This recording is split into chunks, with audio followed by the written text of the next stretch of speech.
On today's Locked On Giants podcast, Paul Dottino of Giants WFAN and the New York Giants broadcast division joins us to talk about Giants draft, prospects, and more. That's coming your way next here on the Locked On Giants podcast.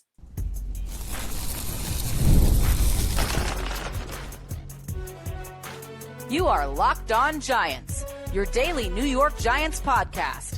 Part of the Locked On Podcast Network, your team every day.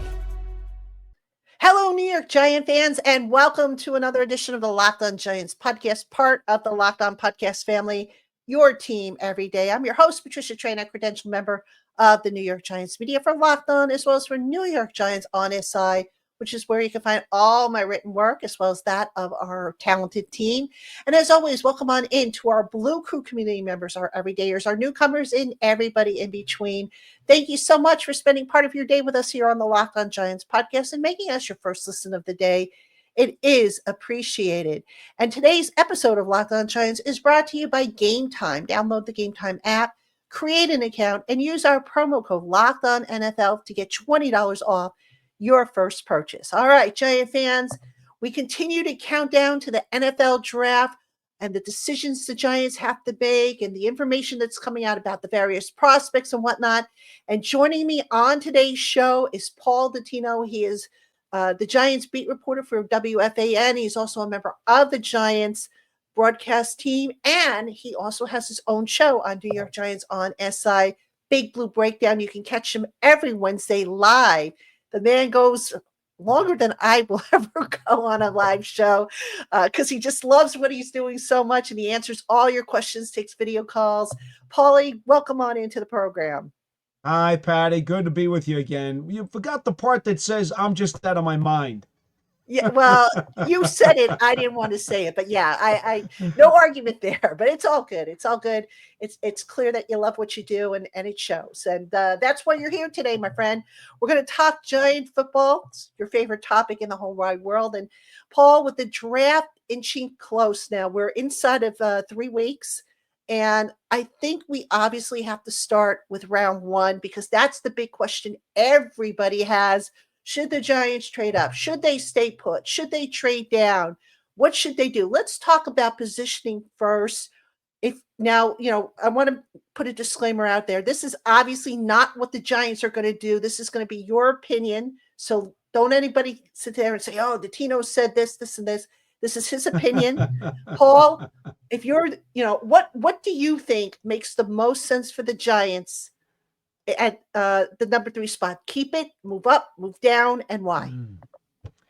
Well, Patty, it seems to me that, if you're going to Ward to the Titans at number 1 and Hunter to the Browns at number 2, and by the way, the Browns are always apt to pull a rabbit out of a hat. I don't know that anybody really does know what the Browns are going to do. They have pulled some last-minute misdirections in the draft before. So can we really count on the fact that everybody in the last 4 or 5 days thinks that they're taking Travis Hunter? I'm not so sure. But let's, for argument's sake, say that Hunter does go to Cleveland. He would be my number 1 choice for the Giants. I would take Travis Hunter number 1 if he is there. Hands down, that's the pick. If Hunter does go to Cleveland, which, again, is what is being reported, then it seems to me the second choice would be Abdul Carter. Now, as we know, Abdul Carter has to go under some physical rechecks because of the stress reaction, which is a soft spot in the bone in the bottom of his right foot. If the Giants medical staff were to clear him, or at least say we don't believe it's that much of a concern, then I think that Abdul Carter needs to be the next pick on the board for them. Should the medical staff red flag Abdul Carter and say, for whatever reason, we don't trust that injury, and we do think that there's going to be a problem there, well, then I think it makes common sense to have to pass on the player and then move down to the next guy on the list, who for me would be defensive tackle Mason Graham of Michigan. I don't think there's any question in my mind. In that order, those are the 3 players I would pick if I were in the Giants general manager's chair. Now, I also say this.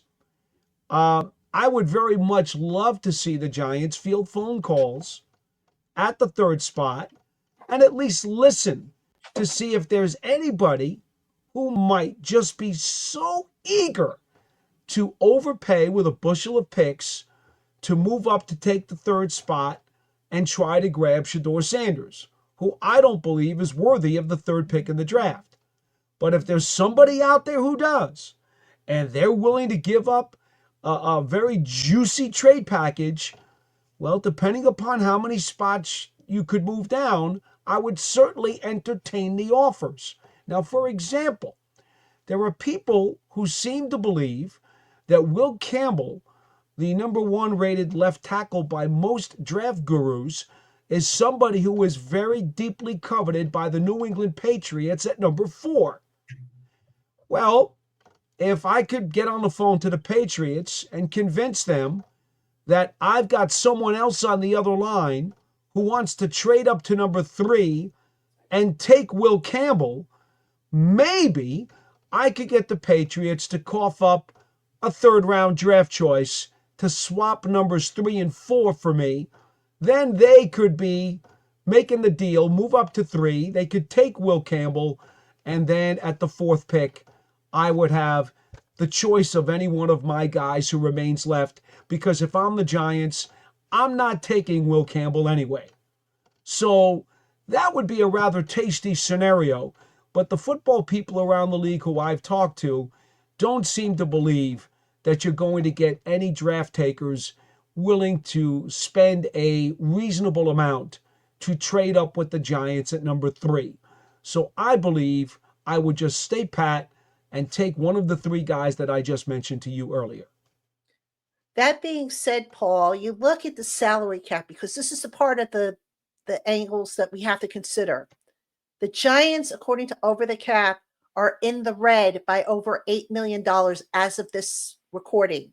Now, I know they can restructure contracts, but they need about $9 million to sign their draft class. Once, you balance out the top 51 and drop guys out of the top 51 and replace with the rookies and stuff.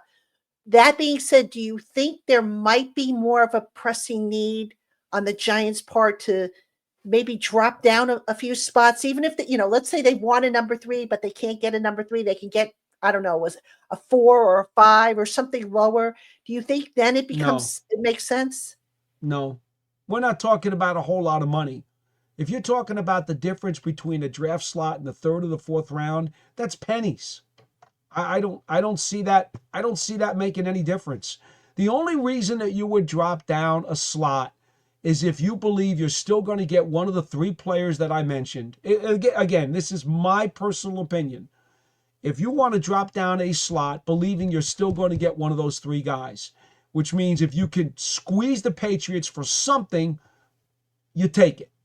Or for that matter, if you honestly believe you can go down to 5 with Jacksonville, although there seems to be a very strong opinion that Jacksonville badly wants Mason Graham at 5. Well, that's a problem for me. Now, because if I let Jacksonville come up to 3, chances are I'm not going to get Hunter, I'm not going to get Carter, and I'm not going to get Graham. And that would make me very upset if I'm sitting in that chair. All right.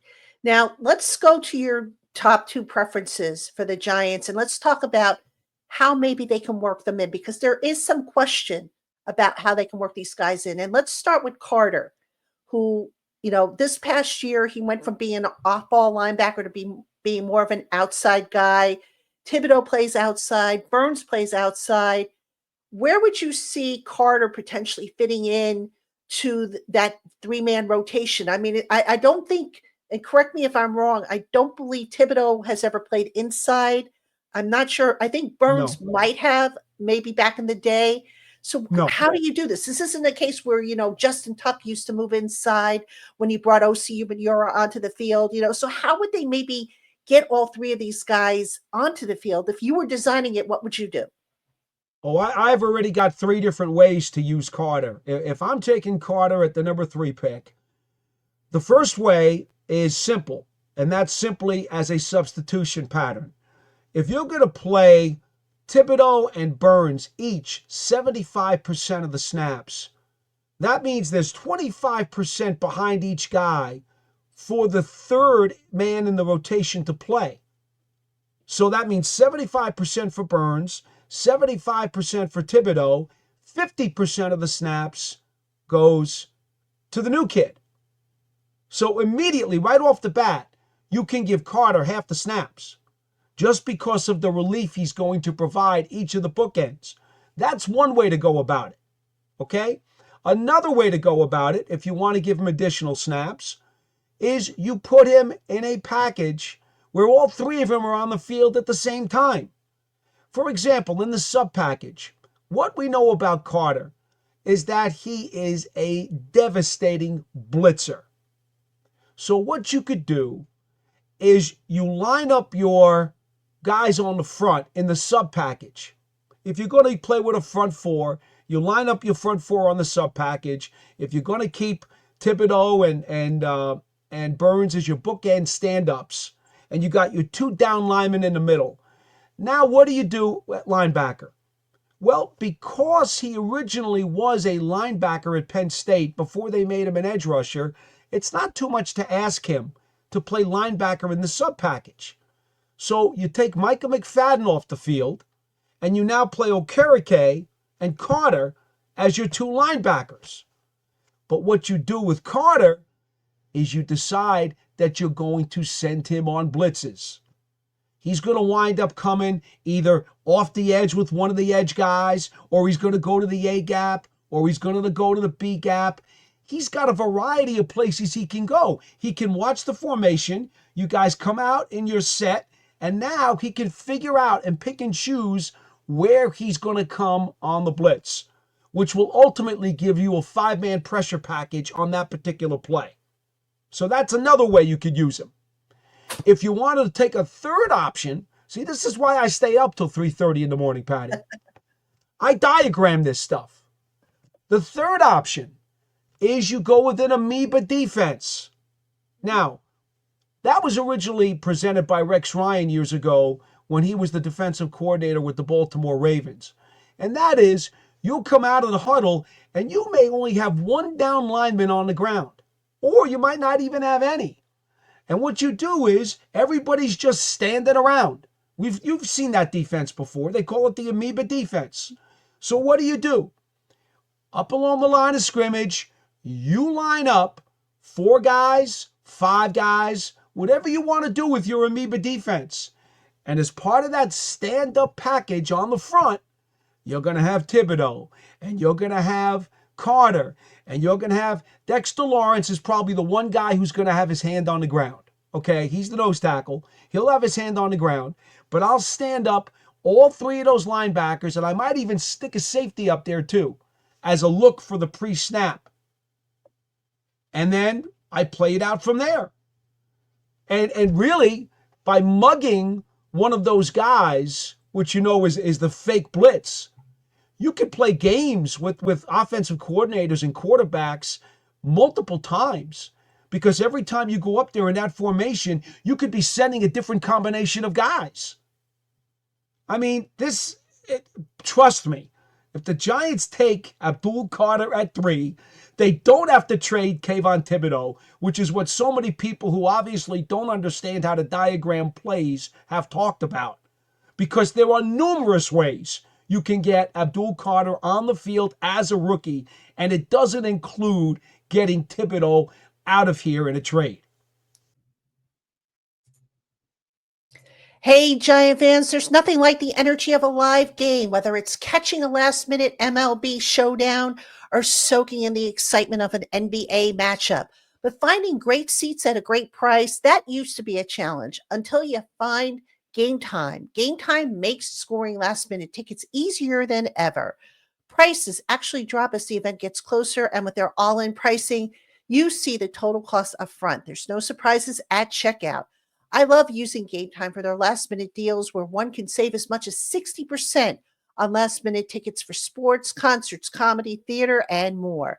With seat views before you buy, no surprise fees, and a lowest price guarantee, you can book with total confidence. Take the guesswork out of buying tickets with Game Time. Download the Game Time app, create an account, and use our promo code LOCKEDONNFL to get $20 off your first purchase. Terms apply. Again, that's code LOCKEDONNFL for $20 off. Download Game Time today.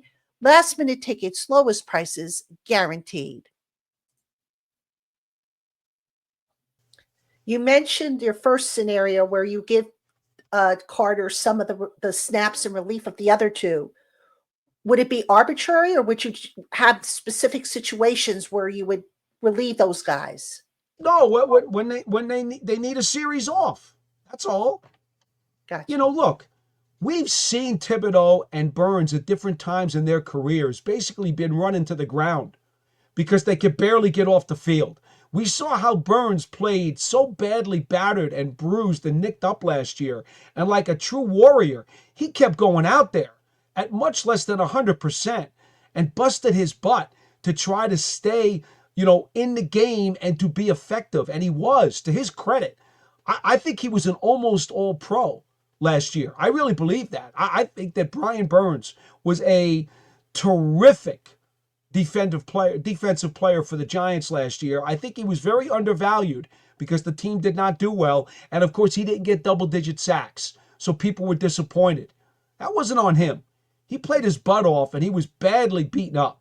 So you just give him a rest. Let him take a series off. There's nothing wrong with that. Same thing with Thibodeau. Let him take a series off. That's okay. Yeah, that makes sense, obviously, because you don't want to have them dragging their tongue on the ground, as Dave Gettleman always used to like to say. All right, now what about Travis Hunter? Obviously, you have a guy who could play two positions, cornerback and receiver. The Giants just signed Paulson Adebo at cornerback. The presumption is that he and Deontay Banks will be the starter. On the offensive side of the ball, they brought back Darius Slayton. They have Wan'Dale Robinson and, of course, Malik Neighbors. So let's start with the defensive side of the ball. How do they work in Travis Hunter if he is the pick? Well, Travis Hunter, to me, should predominantly be a corner who then gets a small package on offense. Okay, that's what I would do for him when he comes into my locker room. He's not going to play full-time on both sides of the ball. Now, I have very specific ways to use him, much like I just explained to you with Abdul Carter. I got a whole schematic for how I would use Travis Hunter, and that goes into tremendous detail. But the long and short of it is this. At the beginning of his rookie season, if Adebo and Banks come out of training camp humming like a bird and playing really, really well, then those two guys are my starting corners. And Travis Hunter doesn't get to see the field except in the sub package on defense. It is entirely possible that he would see more snaps early in his rookie season on offense than he would defense. Because if Adebo and Banks are playing well, then I'm only going to spot Hunter in my dime package. That's it. But on offense, he's going to be part of my 4 wide package. And depending upon the flow of certain games and certain matchups, it's possible that early during this fall, it may be that Hunter gets on the field more in the 4 wide package than he does as the dime back. There's nothing wrong with that. Because if he gets on the field, let's say, opening day, and he plays 8 plays as the dime back, and he plays 10 plays in a 4 wide package, depending upon how the game flow goes and the matchups. Well, it's also possible that in those 10 snaps that he plays as the 4th wide receiver, he might catch 2 or 3 critical passes. And with his explosiveness and his ability to make big plays, heck, those 2 catches might even wind up being touchdowns. So he could make a very large impact on the Giants, even though he might only be participating in spot duty. See, that's the beauty of Travis Hunter. That's why, in my opinion, if I'm in the chair, he's got to be my top pick. All right. Now, we haven't really discussed quarterback, and that, of course, is a hot topic. We both, I think, agree that they're probably not going to take Shedeur Sanders at 3. That being said, if you're the Giants, do you feel obligated to trade back into the bottom of the first round, knowing that this year Russell Wilson's going to be your starter unless he's, injured. And even if he's injured, you've got Jameis Winston, and that the rookie will probably sit regardless of who he is. So do you go back into the bottom of the first round knowing that you'll get the 5th-year option? If you do that, do you just look at day 2 and say, you know what, we'll just take a developmental prospect, we'll see what happens, and we'll, if it works out, great. If it doesn't, then we'll start again next year. I could understand if the Giants want to move up a bit and grab Jackson Dart late in the first round. I could understand that. I think enough of Jackson Dart. I mean, quite honestly, I do like him. He's not in the Giants' neighborhood because you don't pick him at 3, and I don't think he makes it to the top of the second round. So realistically, I don't think they can touch Jackson Dart. He'll go late in the first. Now, if they made a deal to go get him, I could understand the logic in doing so. Would I do it? No, I would not. I would wait until the second day, and I would be much more inclined to try to draft Shuck out of Louisville, hopefully in the 3rd round. I don't know if that's realistic or not. Does he last into the 3rd round? Remember, the Giants have a pick at the beginning of the 3rd and at the end of the 3rd. I don't know that he lasts, but I would rather do that or even draft Kyle McCord, who I'm pretty sure will be there at the bottom of the 3rd round or the top of the 4th. Remember, the Giants have 5 picks in the first 105, which is really good, Patty. I would rather take one of those project quarterbacks and see what happens from there. Because these guys, whether it's Dart or Shuck or McCord, none of these guys, even some people out there think Will Howard, he had a terrific college playoff. I just didn't think his whole body of work necessarily warrants that type of consideration. But maybe they like him better than any of these guys, and he becomes the project quarterback. I think they're better off going that route because the guy can sit behind the 2 veterans as the 3rd stringer and redshirt for the season and learn.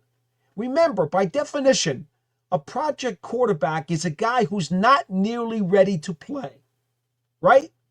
That's the definition. He's a project, which means you don't want to play him, you don't expect to play him, and you do everything that you can not to play him because he needs to be groomed. Well, that's what these guys are that we're talking about. This second collection of quarterbacks are guys who are going to need to be groomed. So they should sit for a year anyway. So as far as I'm concerned, that's what you do. I would not trade up because I'd hate to give up extra draft capital, knowing how many good players you can get in the top 105 who could probably help you immediately during their rookie seasons. I think it'd be a damn shame to have to give up a couple of those picks and a couple live bodies who can help you now, who are good. There's so much depth in this draft. You give up those bodies, you're not really helping yourself this year. And so then you go into next season, and if the guy who was your project quarterback shows enough while he's redshirting that you feel good about him, well, fine. Then you just move forward. If he doesn't, then you worry about taking another young quarterback in 2026 when some of these draft gurus believe there could be as many as 5 first-round quarterbacks in the draft. Chances are, if you really got to go get one, you'll be able to go get one. Yeah, definitely. All right, you mentioned some, how deep it can be in the first, 5 picks of this year's draft. Let's talk about some guys that you like for the Giants at different positions and in terms of filling out the depths, because you look at the way the roster's been built, there's really no ultra glaring needs on this roster outside of franchise quarterback, defensive line depth. I guess you could make an argument for offensive line. You could always use that. But based on your study, who are some of the guys that you like for the Giants who may or may not be there? But, if they're there, you would, if you were making the call, you would absolutely run the card up to the podium. Well, you see, as I look at this team right now, and again, they don't always have to fill up the rest of their needs in the draft. There will still be veteran free agents who are going to hang around after the draft and maybe even into the summer. Remember when they picked up guys like Leon Hall a few years ago and Fabian Moreau, who wound up being important guys in the secondary on two of their playoff teams? The 16 team with Hall, remember Sensabaugh and Hall, both of those guys, played a lot during that playoff season. And we know what Fabian Moreau did. He started on the 2022 playoff team the whole year. So you don't necessarily have to fill these gaps in the draft, but if you can, you certainly should try. I think the number one need right now on this team is defensive tackle or / defensive end. To me, that is where I would go at the top of the second round. And, I like Tyleik Williams out of Ohio State. I think that's the region that he will probably go in. And he's the guy I've kind of zoomed in on with the top of the second round pick for the Giants. There are a number of other defensive tackles as well, including Kenneth Grant out of Michigan, who will probably go somewhere in that vicinity. He could be a late first rounder, but he might slip to the top of the second. I would have absolutely no problem taking him there. Let me see who else is on my list. There's a potential guy.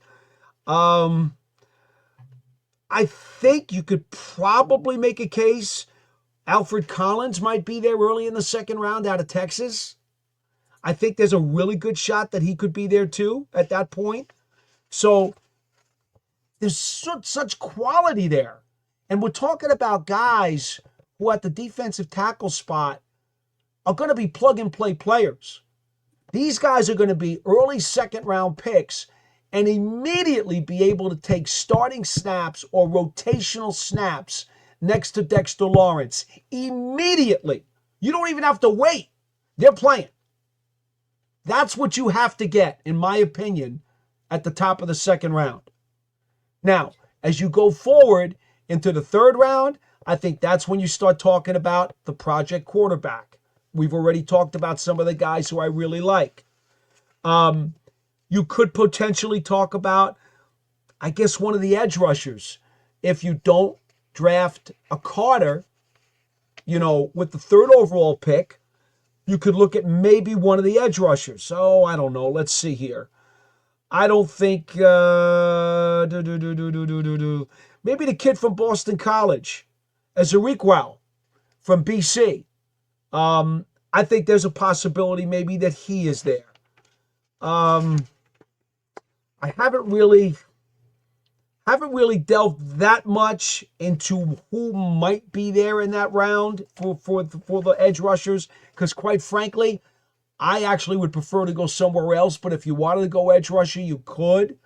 I kind of think I would start thinking there offensive line, because if you take a third round offensive lineman, you got a shot at a guy who can be absolutely legit. Now, some people have said to me, Tate Ratledge. I don't think he makes it. I think the kid from Georgia, the guard from Georgia, will not get there. He's going to wind up being taken earlier than that. So I don't think you could get him. I'll give you a couple of names here. I think there's a possibility. Maybe Miles Frazier out of LSU. I think he would be available at that pick. If you wanted to take one of the guys who were, let's see, maybe Ozzie Trapillo out of Boston College, who's a tackle, who probably projects inside. That would be a guy maybe you could think about in the third round. These are the kinds of guys that I would be thinking of, because I would want, if I'm going to pick a third round offensive lineman, I want a guy who could at least push the starter, whoever that turns out to be, on the interior. And at the very least, he's going to have to be a candidate to start next year, if not this year as a rookie. That's the kind of quality that I want. That's why I would start looking for offensive line on the third round. Where would I go with the next third round pick? Well, again, if we're not talking about one of the quarterbacks, and I don't think you force a quarterback anywhere in this draft. If the value doesn't match where you're picking, don't take him. I'm a big fan of getting a power back in the running back room.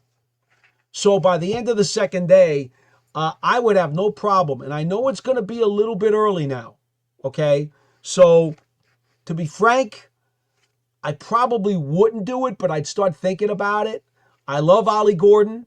I love Scatterboo.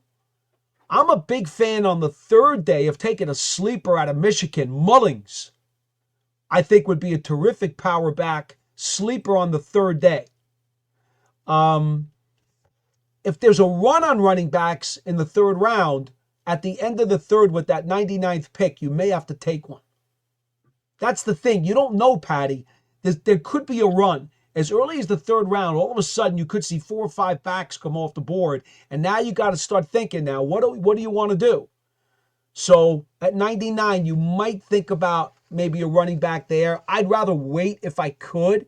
Now remember, they're picking at 99 and then at 105. So that's a pretty quick turnaround. So that could be somewhat beneficial for the Giants in that regard. I would also take, and this is kind of a funky situation, because I've said to people I'd like to come out of the drafts with 2 defensive linemen, not just one. And it kind of depends on who I wind up with at the top of the second round as to whether or not I get more of a pass rushing defensive lineman or I take more of a run plugging defensive lineman. I've got to get the opposite. If I'm taking the pass rusher in the second, I'm taking the plugger, at 99 or 105, and vice versa. It depends on who I'm going to get, because there are plenty of defensive linemen available in the fourth round. And there are 2 varieties. There's the pluggers and there's the pass rushers. So let's just see how that falls.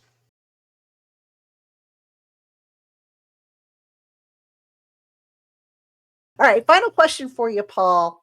We all know that something funky happens in the draft. We see it every year where something happens and we go, holy moly, we didn't see that coming. What, based on your study of this, and I know you also look at what the teams around the Giants might be doing, what's got you most concerned about this draft that can maybe be the fly in the ointment for the Giants, from the Giants' perspective?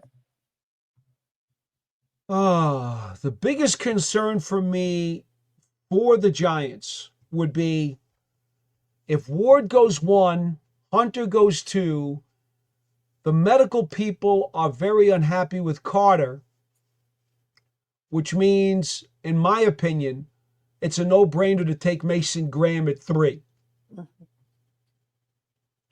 Now, I don't think that's such a bad consolation prize. In fact, I think it's a heck of a prize, because I'm a huge Mason Carter fan. I do think he is the 3rd best overall player in this draft, behind Hunter and Carter. He deserves to be in that spot. The only reason I say, why is that a concern? Well, it's only a concern because if Carter is healthy and available at number 3, as much as I love Mason Carter, and I was speaking with a longtime Giants offensive lineman who is retired, who has a very particular interest in the draft and watches these prospects. And I said to him how much I love Mason Carter. And I said, in all honesty, he is like a frenetic pit bull with his motor, his energy, and his disruptive skills. He just creates problems for an offense on every snap. It's impossible not to love Mason Carter, okay? But Mason Graham. I'm sorry, I'm getting the names confused. Mason Graham. It's impossible not to love Mason Graham. But the problem is, Patty, if Abdul Carter is healthy, because of his incredible explosiveness, his ability to win off the edge, his ability to blitz into any of the gaps between the tackles, you'd have to believe that as great as Mason Graham is and would be a phenomenal pairing with Dexter Lawrence, you have to believe that Abdul Carter, if he's healthy, that his ceiling is higher than Mason Graham's.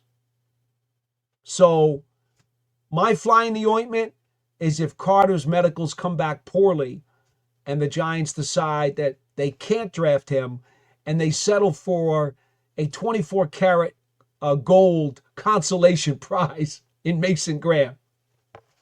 Wouldn't be a bad thing necessarily, but, Not at all.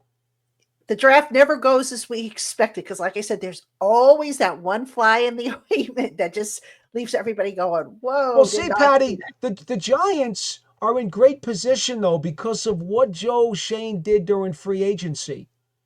He already took some reinforcement moves to most of the positions that the Giants needed help in. The glaring the glaring holes are defensive line, and we know they have helped and addressed that position, but they need more. They could use some more depth and prospects on the O-line. Well, guess what? This draft is full of defensive linemen. This draft has plenty of decent offensive line. There's a couple guys up top, but even in the second and third rounds, there are solid offensive line prospects, especially at guard, which is where I think the Giants are going to look to go. So this is where the need and the value kind of meet at the same crossroads for the Giants. I think, if they don't take Travis Hunter, they're going to need to get another corner at some point, and that probably would be in the third round. And I think there are some definitely make-it corners in the third.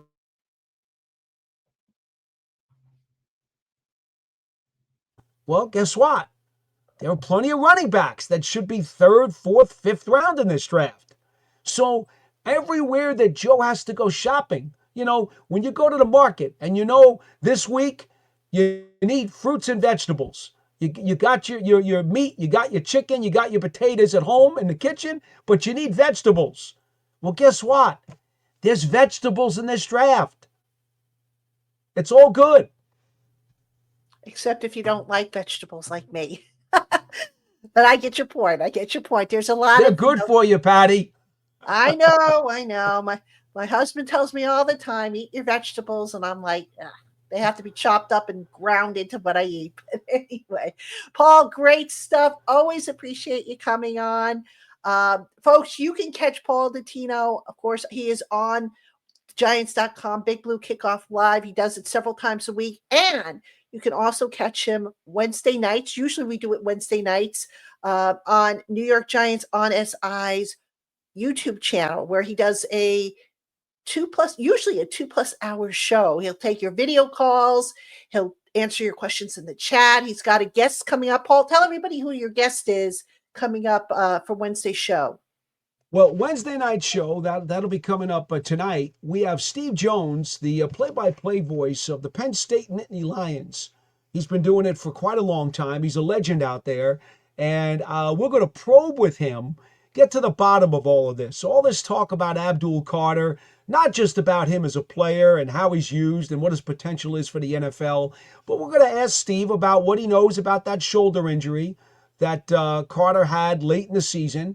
And we're also going to ask him, was there ever a sniff or any hints during the 3 years that Carter played at Penn State, whether it was a missed practice perhaps, where the foot thing may have been a little bit lingering in the background and maybe people just didn't know about it. So we're going to talk to Steve and find out what he can tell us about one Abdul Carter, who has certainly made a lot of headlines here over the course of the last couple of months. Yeah, and Giant fans, if you missed that live broadcast, you can catch it on the New York Giants on SI YouTube channel. So do check that out.